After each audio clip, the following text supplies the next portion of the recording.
Bill Mollison began formulating permaculture in Tasmania in the 1970s, an era when environmentalism was in its infancy. At the time, Bill was a university lecturer in environmental design with a background as a scientist. Permaculture practitioners naturally seek to understand and incorporate traditional knowledge and practices that have a proven sustainable track record. This does not mean that permaculture's core fundamental principles or methods originate from these traditional systems. Rather, permaculture is best described as a science-based functional design system with an ethical base: care of the earth, care of people, and to give away all excess time, money, and energy towards these aims. Following is a short 5-minute video explaining the origins of permaculture design, as envisioned by permaculture founder Bill Mollison. In the midst of Tasmania's pristine landscape, a quiet revolution was brewing. Bill Mollison, a university lecturer and CSIRO scientist, experienced a bold realization in his South Hobart home.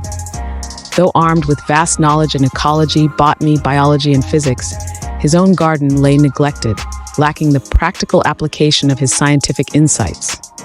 This spark would ignite the birth of permaculture, a revolutionary approach that combined diverse Western scientific principles with ethical design, reshaping how we view sustainable living. In the early 1970s, Tasmania was a hotspot for ecological research. Bill Mollison, known for his rigorous flora and fauna studies with CSIRO, began synthesizing his academic background with practical observations from his home life. Fed up with the disconnection between scientific theory and real-world application, he envisioned a system that harmonized human living with natural ecosystems.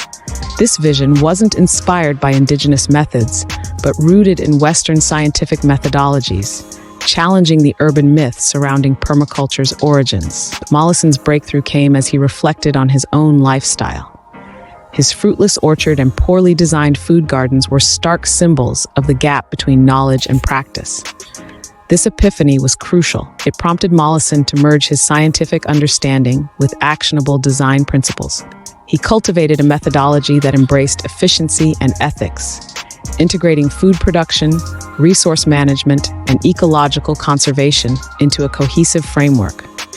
This culminated in what we now recognize as permaculture. With a clear vision forming, Mollison didn't work in isolation.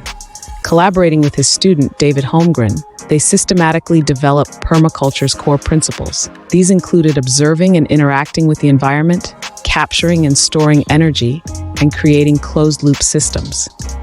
By leveraging their scientific backgrounds, they crafted a design philosophy based on observation, trial and error, and iterative refinements, grounding permaculture firmly in empirical science. As their work progressed, permaculture principles started to gain traction within academic and practical circles. Mollison and Holmgren published Permaculture One in 1978, laying down the foundational concepts. This manuscript highlighted not only the theoretical aspects of permaculture, but practical applications too. They demonstrated how combining scientific rigor with functional design could lead to sustainable, self-sufficient systems, elevating permaculture from a personal experiment to a universal blueprint. Critics of permaculture often argue it's overly idealistic. However, Mollison's science-rooted approach provided solid counter-arguments.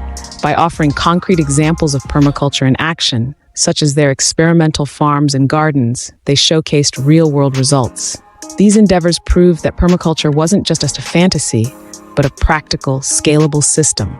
These successes silenced many skeptics, reinforcing the scientific credibility of permaculture. Throughout the late 1970s and 1980s, permaculture continued to evolve. Mollison devoted himself to teaching and spreading his ideas globally. He conducted numerous workshops and seminars, attracting a diverse audience of scientists, farmers, and environmentalists. By creating a global permaculture movement, Mollison ensured that the principles he developed would reach far beyond Tasmania, yet always grounded in his scientific heritage. The ethical underpinning of permaculture, earth care, people care, and fair share, distinguished it from other sustainability practices. These ethics weren't derived from ancient agricultural systems, but were a reflection of Mollison's holistic understanding of science and humanity.